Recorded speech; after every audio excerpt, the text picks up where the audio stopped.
If your weeks keep repeating and the hard things keep sliding to tomorrow, it is tempting to label yourself lazy, undisciplined, broken. But there is another possibility. You are not failing at effort, you are flying without instruments. When you misread the problem, you punish yourself for the wrong thing, you add guilt, you add pressure, and the hard task gets harder. Here is one quick reality check. Adults are generally recommended to sleep 7 or more hours per night, and sleeping less than 7 hours on a regular basis is associated with impaired performance, more errors, and a greater risk of accidents. That is capacity, not character. So today, we are not doing a dramatic new life speech. We are doing something calmer, something more useful. In the next 15 minutes, I will give you 5 quick dashboard checks. And at the end, you will choose one dial to adjust for 7 days. And I want to keep 3 questions open as we go. I will label them so you can track them. Loop A, why does I'll do it later feel relieving in the moment but expensive later? Loop B, which dashboard dial is usually lying to you when you are tired? Loop C, what is the smallest change that reliably increases starting? Now meet our person for today. She is 29. She leads a small customer support team in Karachi. Her week is full of messages, escalations, and quick decisions. She is good at the fast work. But there is one thread in her inbox she avoids, the hard email. The one that needs careful wording, the one that might trigger pushback, the one that sits there quietly growing heavier day after day. It is 9:10, she opens her inbox. Her cursor hovers over that thread, and her hand pulls away, not because she does not care, but because something inside her says, not now. No shame, just data. Here is the idea. Motivation is not a single trait. It is a reading like a car dashboard. One light does not tell the whole story. A dashboard shows inputs. And when one input goes off, your driving changes. So we will treat your motivation like a reading made from 5 dials. Dial 1, capacity, your fuel and cognitive resources. Dial 2, threat versus challenge, whether the task feels safe or dangerous. Dial 3, reward distance, whether the payoff feels near or far. Dial 4, cues, whether your environment actually triggers the start. Dial 5, autonomy, whether this feels chosen or forced. These are educational checks, not a diagnosis. Not medical advice. And one important line before we begin, if unsure, consult a qualified professional. Here is your first micro-win. We stop guessing, we check. Let's start with the dial that most people skip because it feels too simple, capacity. Picture the same person, the same task, 2 different mornings. On one morning you slept well, you sit down, the task looks normal, still annoying but doable. On another morning you slept badly, you sit down, the same task looks heavier, your mind jumps, your patience is thinner. You reread the same line, you feel behind before you begin, the insecurity is obvious. What if I'm becoming lazy? Here is the calmer explanation. A lot of what we call motivation is built on attention and working memory. When those are lower, starting becomes harder. That does not mean you are weak, it means you have less capacity available. We can anchor this without exaggeration. A consensus statement from sleep experts notes that adults should sleep 7 or more hours per night on a regular basis, and that sleeping less than 7 hours on a regular basis is associated with impaired performance, increased errors, and greater risk of accidents. Here is a second, real-life example that keeps the story grounded. In one prospective cohort study of medical students, researchers compared a period of sleep restriction during classes with a vacation period of freer sleep, and they reported reduced attention during the class period, with the decrease in sleep hours correlated with more impaired attention. And when we zoom out to many experiments at once, a 2024 systematic review and meta-analysis reported that restricting sleep compared to normal sleep negatively affects memory formation, with an overall small effect. So when you feel I can't hold the whole task in my head, that can be a capacity signal. It does not excuse everything, but it changes what a sensible plan looks like. That is not meant to scare you. It is meant to give you permission to stop moralizing a capacity issue. So here is the control step. A 60-second capacity check. Ask 4 questions. How many hours did I sleep? How alert do I feel right now, in plain words? Clear, foggy, or wired tired? Have I already made small mistakes today? And what is one tiny recovery move I can do before I start? Water, a short walk, a 2-minute reset. This is not a productivity trick. It is an instrument check. Micro-win. Before you push harder, check the fuel gauge. Now watch what happens to our Karachi support lead when she runs this check. She looks at last night, 5.5 hours. She remembers the late scroll, the early wake up. She notices she already sent one message with a typo. In the past, she would respond with anger. What is wrong with me? Today, she responds like a pilot. Fuel is low. And that leads to loop B, the dial that lies when you are tired. When capacity is low, the dashboard can tell you that the task is bigger than it is, so we do not argue with the feeling, we adjust the conditions. a tiny drink of water. A 2-minute breathing reset, then a smaller start. And that brings us to Dial 2, Threat versus Challenge. Some tasks are not just hard, they feel risky, not because they are actually dangerous, but because your brain tags them as something could go wrong. The challenge threat model uses a simple idea. In a challenge state, you feel your resources are sufficient for the demands. In a threat state, the demands feel bigger than your resources. You do not need to memorize the theory, you just need the question. Does this task feel like a challenge or a threat? Here is the fear voice in plain language. If I open that thread, I will mess it up. Here is the relief, that is a threat appraisal. It is common when resources feel low or when the cost of a mistake feels high. Now the control step is simple. You either add resources or you reduce demands. Add resources. Write 3 bullet points first. Not the full email, just bullets or reduce demands. Reply to 1 point, not all points. Ask 1 clarifying question. Buy time honestly, micro-win. Change the task size until it stops feeling dangerous. Notice what we did there. We did not need more confidence. We needed a better ratio between demands and resources. And yes, when you are tired, the threat dial turns up. That is another hint toward loop B. Now dial 3. Reward distance. This one is quiet, and it controls a lot. When the payoff is far away, it has less pull today. That is why future rewards often lose the fight against immediate comfort. Researchers call this temporal discounting. As a reward moves further into the future, people tend to value it less in the present. And here is a verified link that matters for this video. A 2024 scientific reports paper measured procrastination across the time course of a real-world task and found a positive relationship between future reward discounting and procrastination. Again, we do not have to turn this into a big identity story.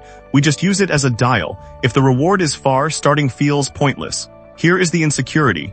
Why can't I start something I care about? Here is the relief. Caring is not the same as feeling the payoff right now. If the benefit is distant, the dashboard can read low pull. Now the control step, pull the reward closer. Not with a fake reward, with a near marker. Make the first win visible today. A 10-minute milestone, a progress bar. A done list where you write the smallest completed step, a message to yourself that says draft started. Micro-win, the brain moves toward what it can feel. Make the first benefit feel near. Now we return to our person in Karachi. She looks at the hard email thread. She realizes the reward is distant. The reward is not email sent. The reward is future calm, fewer escalations, less dread. That is far. So the dashboard reads, low pull. So she creates a near reward, 10 minutes to draft only. Not send, just draft. She opens a blank reply. She sets a timer, 10 minutes. She writes the first 2 lines and something changes. Not magic, just motion. This is loop C starting to show itself. The smallest change is often not more pressure. It is a nearer reward plus a smaller start. Now dial 4, cues. This is the most practical and also the most misunderstood.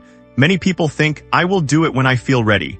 But cues are what start behavior. There is a well-studied tool called implementation intentions, also known as if-then plans. The idea is simple. You decide in advance what you will do when a specific situation happens. If situation Y occurs, then I will do behavior X.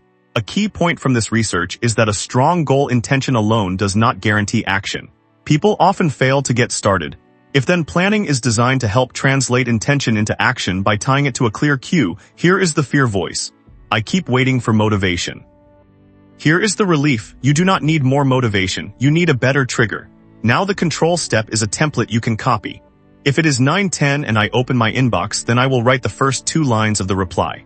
Before you write your own plan, keep 2 things simple. First, make the if easy to notice. A time, a place, a routine you already do. When I sit down with my laptop. When I pour my morning tea. When I open my inbox. Second, make the then so small you cannot argue with it. 2 lines, 1 bullet list. 1 sentence that starts the draft. If your then is too big, your brain will bargain. If your if is vague, you will miss the cue. So for our Karachi support lead, the cue is not sometime today. The cue is 9:10 and inbox open. The action is not resolve the whole conflict. The action is 2 lines, and here is a small, honest moment. On day 2, she hits 9:10, she opens the inbox, she still feels the pull to avoid, so she does not debate it. She follows the rule, 2 lines. She closes the draft after 2 lines on purpose. That is the near reward. I started. And the next day the start is easier. Micro-win, you are training starts, not finishes, that is it. Not finish the email, not be perfect. 2 lines. Micro-win, a cue can do what willpower cannot. And notice how clean this is. It does not require you to become a different person. It requires you to set a rule. Now a quick honesty check. Some people hear this and say, this is just discipline. So let's address that before we move to the final dial. Yes, discipline matters. Effort matters. We are not removing effort. We are trying to stop wasting effort. A meta-analytic review of procrastination found strong and consistent predictors such as task aversiveness and task delay. In plain language, if a task feels unpleasant and the reward feels delayed, procrastination becomes more likely. So the dashboard approach is not an excuse. It is a way to aim discipline where it works.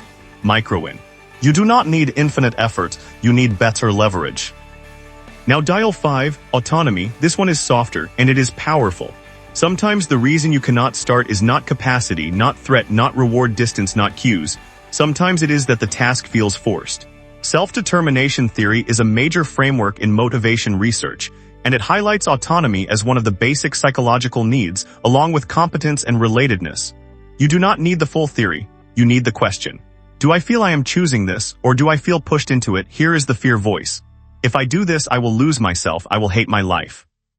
Here is the relief. That can be an autonomy signal. It can mean the why is unclear, borrowed, or disconnected from what you value. Now the control step is small. Rewrite the why in one sentence you actually agree with. Not what you think you should say, what you truly mean. Then choose the how in one small way, choose the time block, choose the first step, choose the tone of the email. One choice can restore ownership. Micro-win. You do not need more pressure, you need more ownership. Now we can pay off loop A carefully without overclaiming. Why does later feel relieving? Because in the moment, delaying can reduce discomfort.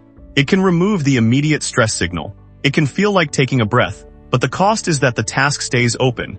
It stays in the background, it grows in your mind, and tomorrow it returns with interest. So the dashboard is not here to shame you for relief.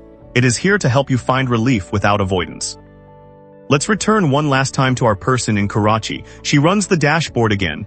Capacity, she slept better last night. Threat, she reduced demands by drafting bullets first. Reward distance. She created a near reward, 10 minutes to draft. Q, she set an if-then rule at 9:10. Autonomy, she rewrote her why. I want my evenings back, I want fewer escalations. I want to lead calmly. Now notice something important. Her backlog did not disappear, her life did not become perfect, but the hard thread moved. And when the hard thread moves, something else happens. Your trust in yourself increases quietly. That is the real outcome. Not hype, not a new personality, a better dashboard reading. So here is your 7-day protocol. For the next 7 days, once a day, run the dashboard. It should take 2 minutes. Capacity, sleep and alertness, threat versus challenge. Do demands outweigh resources or can you adjust the ratio? Reward distance. Is the payoff too far to feel today? Q. Do you have an if-then trigger for the start? Autonomy. Did you choose the how even in a small way? Then do one thing that makes this work. Pick one dial only to adjust for the whole week. Do not change everything at once. If you change everything, you learn nothing. If you choose capacity, protect sleep where you can and notice how your error rate and focus change. If you choose cues, write one if-then plan each day for your hardest recurring task. If you choose reward distance, create a near reward and make it visible. If you choose threat, reduce demands or add resources before you start. If you choose autonomy, rewrite the why and choose one part of the how. This is organizational thinking. It is awareness, it is an experiment. Now let's close the 3 loops. Loop A, later, feels good because it can reduce discomfort in the moment, but it costs you later because the task stays open. Loop B. The dial that lies when you are tired is often capacity. Low fuel makes tasks look bigger than they are. Loop C, the smallest reliable change is usually a clear cue plus a tiny start. An if-then trigger and a first step you can do without drama. One last reminder, this video is educational. It is not a diagnosis. If your symptoms are severe, persistent, or confusing, talk to a qualified professional. And next time we will do task surgery. How to take one scary task and redesign it into 3 easy moves without lowering your standards, because the goal is not to become a machine. The goal is to become clear. And when you are clear, starting gets simpler.